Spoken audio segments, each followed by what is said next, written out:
वीरेंद्र चौहान जी, क्यों पहलवानों को बैठाकर रखा है 19 दिन से, ये सवाल पूछ रहे हैं दहिया जी। दहिया जी जानते हैं इस बात को, और आपको भी मालूम है, सारे देश को पता है कि जो पहलवान जंतर मंतर पर अपनी मांगों को लेकर बैठे हैं, उनको वहां बैठने की कोई आवश्यकता, तर्कपूर्ण आवश्यकता नहीं है। उन्हें सरकार ने बिठाकर नहीं रखा है, उन्हें सरकार ने वहां आमंत्रित नहीं किया है। वे अगर बैठे हैं, अगर या तो वो अपनी समझ के हिसाब से बैठे हैं, उनका अधिकार है, मैं ये नहीं कहता कि उनको बैठने का हक नहीं है, लेकिन मुझे तो संदेह ये है कि वे अपनी समझ और विवेक के आधार पर नहीं बैठे।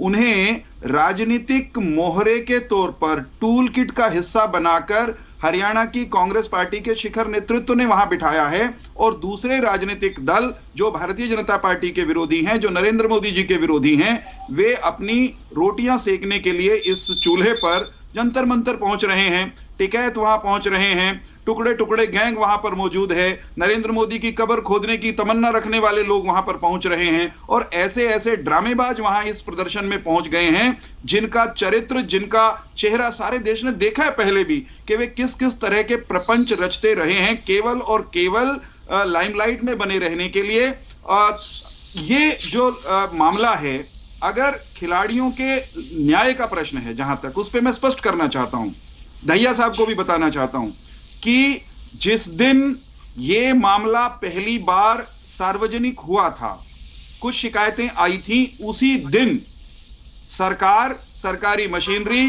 कुश्ती संघ का प्रशासन वो हरकत में आ गए थे। खिलाड़ियों की मांग के अनुसार, खिलाड़ियों की शिकायत को देखते हुए उनकी मांग पर दो अलग अलग कमेटियां बनी। कुश्ती संघ का कामकाज ठीक हो, उसमें उसको लेकर कुछ शिकायतें थी, उसके लिए एक कमेटी बना दी गई। इनकी शिकायतों पर, और खास तौर पर जो ये यौन उत्पीड़न जैसी शिकायतें थी, इनको भी, इनकी पड़ताल करने के लिए भी कमेटी बनी। और वो कमेटी, उस कमेटी में खिलाड़ी, शिखर खिलाड़ी, देश के जाने माने चेहरे, वो कोई भारतीय जनता पार्टी के कार्यकर्ता होंगे ऐसा नहीं, वे उस कमेटी में बने थे। उन्होंने खिलाड़ियों को बुलाकर उनकी सारी बातें सुनी, और जब वो कमेटी, वैसे उसकी रिपोर्ट, जैसे दुष्यंत जी कह रहे थे, मैंने भी उस रिपोर्ट का, मेरे पास भी वो रिपोर्ट नहीं है, मैंने नहीं देखी पढ़ी, आपने भी नहीं देखी पढ़ी नहीं, क्योंकि वो पब्लिक डोमेन में है भी नहीं। हाँ, लेकिन मैं ये मानता हूं कि अगर उस रिपोर्ट में या उस कमेटी के सामने किसी भी एक खिलाड़ी ने आकर सेक्सुअल हैरेसमेंट का कोई बात कही होती, तो देश का कानून कहता है, और उस कमेटी में बैठे सयाने लोग थे, वो नहीं, तो जब वो डोमेन में है ही नहीं, तो आपको कैसे पता चौहान साहब कि नहीं कही?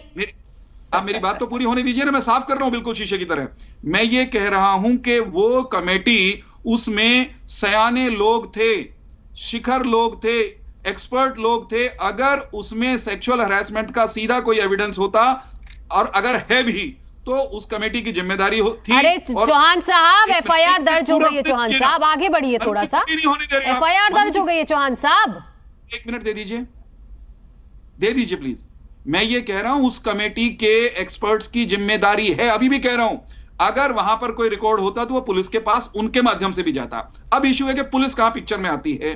पुलिस तब पिक्चर में आती है जब कोई पीड़ित पक्ष वो पुलिस के पास जाकर शिकायत करता है।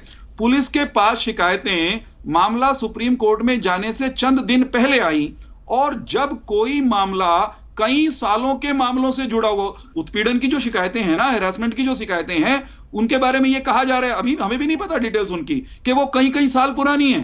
तो जो मामला कई साल का पेंडिंग हो, उसकी प्रारंभिक पड़ताल में 5-4 दिन लग जाते हैं। एफआईआर हो गई, और एफआईआर की जांच हो रही है। दिल्ली पुलिस को अच्छे से मालूम है कि उसके सिर पर दिल्ली की मेट्रोपॉलिटन अदालत भी बैठी है, हाई कोर्ट भी है, और सुप्रीम कोर्ट भी है। दिल्ली पुलिस कानून तोड़कर, कानून की अनदेखी करके अपनी जांच को न दाएं कर सकती है न बाएं कर सकती है, लेकिन कानून की जो प्रोसेस है उसको तो दिल्ली पुलिस को ठीक है, लेकिन नहीं, हाँ देखिए, पर चौहान साहब क्लीन चिट तो आप मत दीजिए, ठीक है? आप टुकड़े टुकड़े गैंग, राकेश टिकैत जी, राजनीति हो रही है, क्या ये सब कहने से ये सारे आरोप साइड हो जाएंगे? क्या यौन उत्पीड़न हुआ ही नहीं है, ऐसा आप कहना चाह रहे हैं? नहीं, रुकिए, बस मुझे दो वाक्यों में कहने दीजिए। मैं दोहरा रहा हूं, जिम्मेदारी के साथ दोहरा रहा हूं।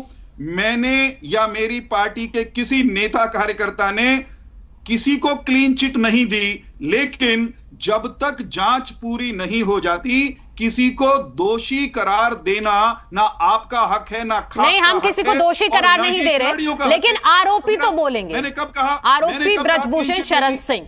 मेरे कौन से वाक्य से आपको लगा कि मैं क्लीन चिट दे रहा हूं किसी को? आपने कमेटी का रिपोर्ट का जिक्र किया, उसमें आप क्लीन चिट दे रहे हैं कि किसी गवाह कोई गवाह नहीं पेश हुआ, आपने जिक्र किया। ठीक है चौहान साहब, 30 सेकंड और अपनी बात पूरी कीजिए, फिर मैं दैया जी के पास जाऊंगी। तोड़िए मरोड़िए मत, मैं कोई तोड़ मरोड़ नहीं रही। आप, अरे भाई मैं खुद कह रहा हूं उसकी रिपोर्ट मेरे पास नहीं है, आपके पास भी नहीं है, खाप के पास भी नहीं है। तो मैं ये कह रहा हूं कि आज भी अगर उस रिपोर्ट में कल को वो रिपोर्ट सामने आए, कोई शिकायत होगी तो वो कमेटी उससे पूछा जाएगा कि तुमने पुलिस को क्यों नहीं भेजा। मैं तो केवल और केवल इफ एंड बट के साथ उससे आगे बढ़ के आप ये सोचिए ना, एफआईआर दर्ज हुई है, किसी तर्क पे दर्ज हुई है ना एफआईआर, या ऐसे हवाई दर्ज हो गई है एफआईआर? बिल्कुल बिल्कुल बिल्कुल ठीक कहा, मैं आपके साथ खड़ा हूं, खिलाड़ियों के साथ खड़ा हूं। एफआईआर दर्ज हो गई, क्या इस देश में किसी के खिलाफ भी एफआईआर दर्ज होना उस व्यक्ति को फांसी पर लटकाने का कारण हो सकता है तत्काल? कौन बोल रहा है चौहान साहब? ये कौन बोल रहा है? कौन कह रहा है ये? आप दोषी कैसे करार दे सकते हो किसी को भी? नहीं, आप मुझे बताइए कौन कह रहा है ये कि ब्रजभूषण शरण सिंह को फांसी दे दो? कौन बोल रहा है? आप एफआईआर दर्ज होने मात्र से किसी को दोषी भी नहीं कह सकते। कौन बोल रहा है दोषी? आप अपने शब्द मेरे मुंह में क्यों डालना चाह रहे हैं? ना मैंने दोषी कहा, ना मैंने ये कहा कि ब्रजभूषण शरण सिंह को फांसी दे दो। ये दोनों ही बातें नहीं हुई हैं, आप क्यों बोल रहे हैं? मैं भी यही कह रहा हूं, जब तक जांच पूरी नहीं हो जाती किसी को दोषी नहीं कहा जा सकता, किसी को निर्दोष कोई नहीं कह रहा है। ठीक है दैया साहब, आप कुछ जवाब देना चाहते हैं, फिर मैं आऊंगी वेद प्रकाश के पास। तो आप एक बात कहना चाहता हूँ, अगर किसी अलग बंदे पे ये पोस्को एक्ट लगा होता, क्या उसको अरेस्ट नहीं किया जाता? क्या हमारा कानून कहता है? कल ही दिल्ली पुलिस ने अरेस्ट किया है दैया साहब। मैं एग्जांपल दे देती हूँ, पॉक्सो एक्ट में कल ही एक गिरफ्तारी हुई है।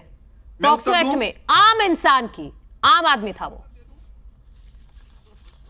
मैं बता दूंगी आपको पूरी डिटेल, चौहान साहब कहोगे तो आप।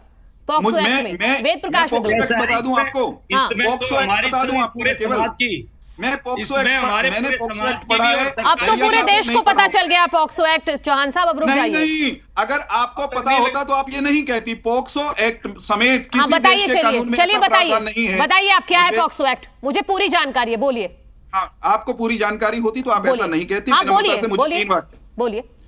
पोक्सो एक्ट का कोई एक वाक्य, कोई एक शब्द ये नहीं कहता कि किसी भी आरोपी को तत्काल गिरफ्तार किया जाना अनिवार्य है। पोक्सो एक्ट में ये कहा जाता है कि अगर कोई आरोपी जांच को प्रभावित कर सकता है तो उसे तुरंत आप गिरफ्तार कर सकते हैं। अब रुकिए ना, रुकिए। और पहलवान ये कह रहे हैं कि ब्रजभूषण शरण सिंह जब तक अपने पद पर रहेंगे वो इसका गलत इस्तेमाल करेंगे। आपने अपनी बात कह ली ना, मैं भी कह रहा हूं, मैं भी साफ कर दूं ना। मैं ये कह रहा हूं वहां पर लिखा है किया जा सकता है। सकता का अधिकार किसको है? जो जांच दिल्ली पुलिस के जो जांच अधिकारी है वो अपने वो जो उनको हक है उसका दुरुपयोग कर रहे हैं वो। फिर नहीं, ये तय करने का अधिकार आपको भी नहीं है। Supreme court of India, Bharat के सर्वोच्च न्यायालय के एक से अधिक निर्णय ऐसे हैं जो गिरफ्तार कब करना, नहीं करना तो क्यों नहीं करना, और करना तो किस कारण करना, ये दर्ज करके ठीक है, अपने हिसाब से निर्णय लेने का ठीक है। मैसेज जो जा रहा है वो स्पेशल ट्रीटमेंट दिया जा रहा है, ये मैसेज जा रहा है। मैं आपको फिर से बता देती हूँ। अजय गुलिया जी, अब रुक जाइए। नहीं, सबको शामिल करने दीजिए ना प्लीज।